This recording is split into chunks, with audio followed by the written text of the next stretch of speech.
12ನೇ ಪ್ರಶ್ನೆ. ಸಾರ್ವಜನಿಕ ಆಡಳಿತ ವ್ಯಾಪ್ತಿಯ ಕುರಿತು ಸಮಗ್ರ ದೃಷ್ಟಿಕೋನದ ಪ್ರತಿಪಾದಕರು ಯಾರು?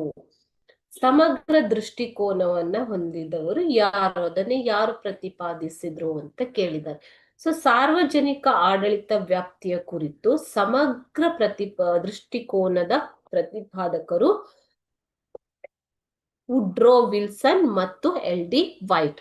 ಸಾರ್ವಜನಿಕ ಆಡಳಿತ ವ್ಯಾಪ್ತಿಯ ಕುರಿತು ಸಮಗ್ರ ದೃಷ್ಟಿಕೋನದ ಪ್ರತಿಪಾದಕರು ವುಡ್ರೋ ವಿಲ್ಸನ್ ಮತ್ತು ಎಲ್.ಡಿ. ವೈಟ್.